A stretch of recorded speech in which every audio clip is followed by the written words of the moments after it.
I don't know how much this applies to anybody else, but for me personally, there's two basic ways that I consume media, actively and passively, and both of them are very important.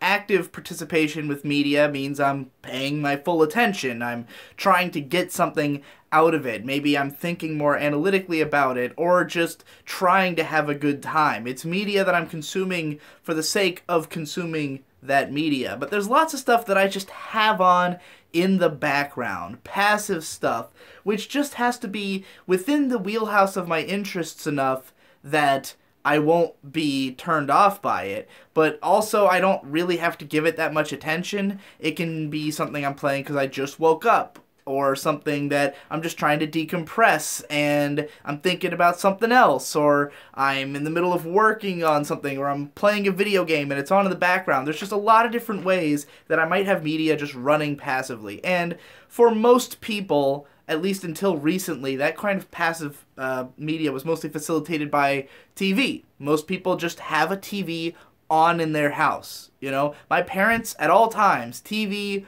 on in the house. Cooking dinner, TV's on. What shows come on around 6 o'clock when you're making dinner?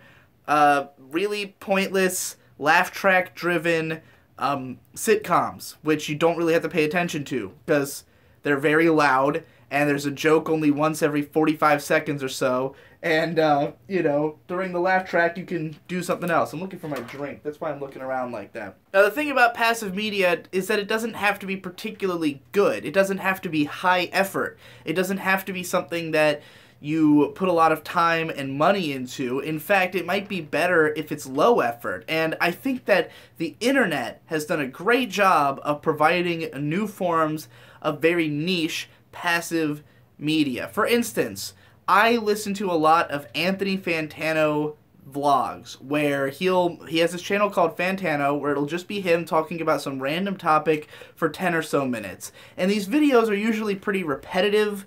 They're not a super interesting or involving, engaging point. It's just like him, you know, talking about something that was in the news that might be kind of neat. But, like, sometimes I get the point just by reading the title. I don't even really need to hear the video. But I'll throw it on while I'm doing something else. You know, lots and lots of vlogs are like that. Tommy Oliver's new vlogs where he just plays Brutal Doom and rants about something. A lot of my vlogs are probably that for you. In fact, some of my vlogs are also that for me. Like this vlog right now, you might not be actually watching this.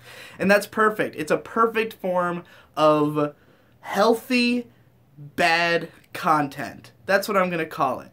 Bad content insofar as it's not something that's had much work put into it. It just exists to fill time for people. And it's bad insofar as anybody who's not interested in this is not going to give a single fuck about it. Like, nobody's going to respect this content. This is the HGTV of the internet. It's totally passive. My parents watch a lot of HGTV. For those who don't know, that's Home and Garden TV network, which is just like shows about like house hunting and shit that are like, you know, really easy to turn around, a shitload of episodes.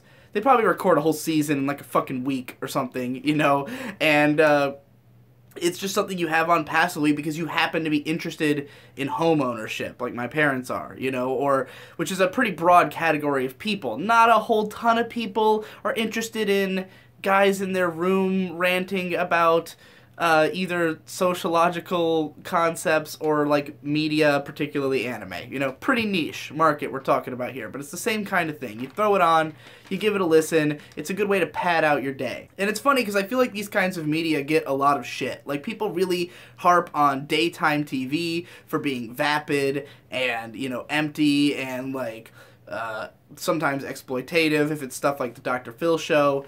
But like, you know, those shows, they're not meant for anybody to really pay attention to. Like, the shit your mom watches, she doesn't, like, she's not, like, super engaged with it, probably. You know, it's just on. It's just there to fill in time and to be better than other things that are filling in your time. And by better, I just mean more to your interests. You know, maybe there's a specific personality, which is why daytime TV is so driven by personalities, because it's just like you want to hear someone's voice. I get that comment all the time. People just, I just like hearing your voice all day, you know? I feel that way about certain content creators as well. I can listen to Anthony Fantano talk for hours out of a day if necessary, you know, because you know, he's a personality who I resonate with. Now, even in anime, for instance, I think that there's plenty of passive media that maybe isn't viewed that way as much in the West because of the fact that we have to read subtitles on stuff, and maybe this is part of why a lot of people like dubs. People who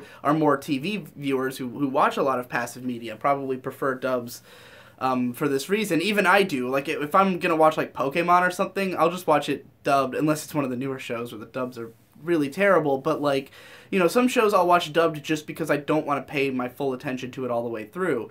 But, like, a show like Eromanga-sensei, I actually think is a pretty healthy bad show. Because it's a product that you don't really have to pay attention to. Most people are just going to have it on kind of in the background at night, probably while they're on the internet or jacking off or something, you know, and the show is healthy insofar as it probably wasn't super expensive to make, but it made a shitload of money. Because they banked on the right things. They made that show the right way. Not only did they capitalize on trends extremely well, but they focused what elements they were going to spend more time on in good places, i.e. fan service. They made lots of good fan service, good memes, you know. I might hate the show violently, but I think it was ultimately, like, a good idea to make that show because, you know, it doesn't really harm anybody except for people who watch it who shouldn't be watching it, you know. It's just there to be a passive piece of entertainment. Now, I would say that the best bad media of this kind is stuff that kind of hits a sweet spot in the middle of being engaging, but, like, in a way that falls into the background. And this is where I would put both, like, video games when you're not playing them for, like, the story or to have, like, an intimate experience, or you're playing, like, a multiplayer game especially, and podcasts, which is why these two go so beautifully together.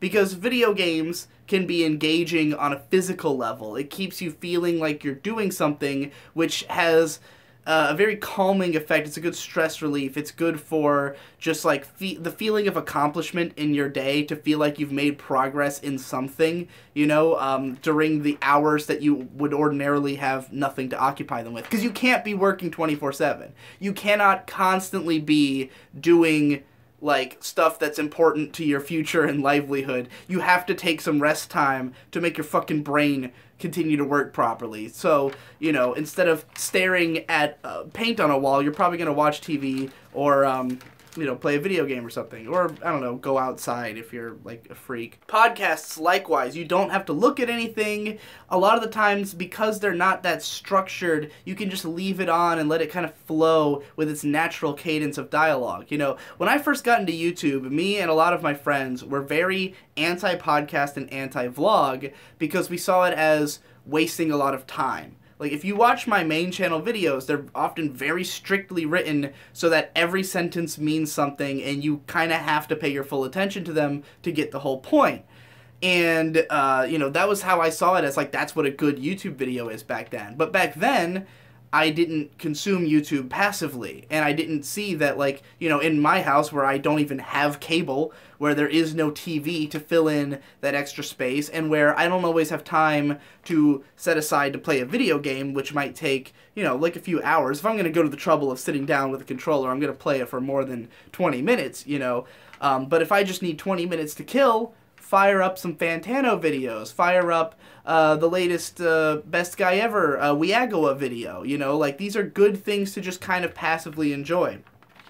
So, yeah, I think that there's stuff that is passive enough to listen to in the background, but has just enough interesting ideas or enough personality that it is still memorable and still has an effect on you. For me, The Dick Show is the perfect one, where I listen to that while doing other stuff. I'll clean up my room or play a video game, but, like, it's the most fun I have with media is with that show. So I really value that. And I think another great example of that kind of media is sports entertainment, because you know, there's just tons and tons of it. You're inundated with everything. And while people often pay very close attention to the actual games, all the stuff surrounding it is just kind of supplementary material for the more engaging content, you know? And it's all just there to passively maintain interest in a thing that you are already engaged with, you know? Obviously, the stuff that's not at all passive like this is like the real artistic shit, the stuff you gotta pay attention to. An Endless Jest video, if that comes out on YouTube, I am not gonna play that in the background. It's gonna be full screened, full attention. You know, you're not gonna do something else while you watch a Hayao Miyazaki film, or while you're fucking, you know, watching an HBO show, probably. You're gonna give that your full attention. That's why it's called the home box office. But why I bring this all up is that I think there's also such thing as unhealthy, bad media. Which is, and I've been talking about this quite a bit with my whole thing about, you know, anime that shouldn't exist and there being too many shows, is stuff that doesn't work really well as either.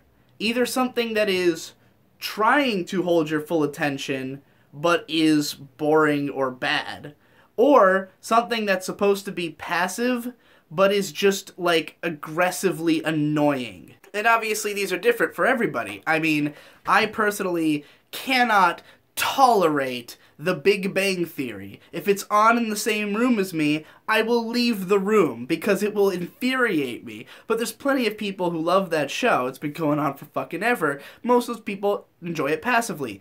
Like my parents, who will put that show on, passively leave it on, and I will pass out of the room. But when it comes to this sort of passive media, I think you really gotta bank on the sure things. You really gotta bank on, like, what is obvious and what is popular, because you don't need to make an artistic statement with your passive media. You don't need it to be, you know, if it's something that people aren't even supposed to really pay that much attention to, or if it's just there to be sort of popcorn entertainment, you don't need it to be something totally new and unique, you know? Like, me doing these vlogs, I'm not exactly trying to create some kind of experimental new piece of media. If you want that, go to, like, the Meta Hole videos, and even those are pretty passive, but, like, they're also meant to be not really watched by anybody. They're really abrasive and kind of shut the viewer out.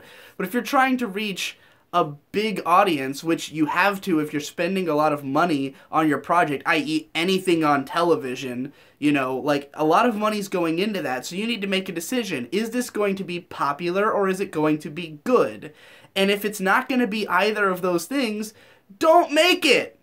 Eromanga-sensei had very obvious bets. Like, that show, you can look at it and go, I understand why this is popular. It's got cute girls animated well in certain moments. You know, it's got lots of fetish ideas in it that appeal to a pretty broad amount of the anime viewing audience. It's got the memes, the fucking memes, the Chin Chin meme. Just fucking was what made that show big in the first place. And it's riding the coattails of an already popular series.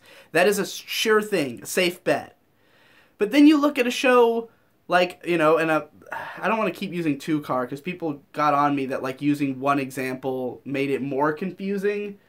But I don't watch enough of these shows to have, like, great examples. Like, I'd have to watch one to exactly tell you. I mean, I guess a good example would be The Reflection from last season, where that show was, like, it was ugly as sin and badly directed, and it was like, this is obviously not going to strike people as, like, an art piece, but it's also not engaging in a populist way. Like, it's like a Western-style superhero thing in Japan, you know, like, not even like My Hero Academia, where they just applied Western-style aesthetics to what is very clearly a shonen manga. The Reflection is like some weird Stan Lee thing with a esoteric plot that nobody understands, especially not in the early episodes. And you have to look at it and go like, well, okay, they couldn't make something good with this. I don't know why. Maybe they wanted to. Maybe they somehow believed they did, but I doubt it, because you can take one look at that show and go, well, this looks fucking terrible. What were they thinking? And it also wasn't going to be popular, because they didn't play to anything that's popular right now. So, like, you know, who is that for? It's just going to bleed money for the people who made it. And, you know, a lot of people say you can't predict what's going to be successful. I mean, I don't think that's true. I think it's, I mean, yeah, sometimes things come out of nowhere. Like, sometimes things, seemingly at least, come out of nowhere. Sometimes a thing is just in the right place at the right time. But, like, if you look at what Marvel is doing with their movies, yeah, you can definitely predict what's going to be successful. Like, there's a reason that they manage to churn out a success every single time they make a movie, because they know exactly what they're doing. They found out the formulaic elements of what people like. Are they striving to make good movies? Not exactly. Sometimes they do. Sometimes they pull one out. I like the Guardians of the Galaxy movies a lot. I think maybe James Gunn's trying to make a good movie. But Marvel is trying to make a popular movie, you know, and they've done it over and over and over again.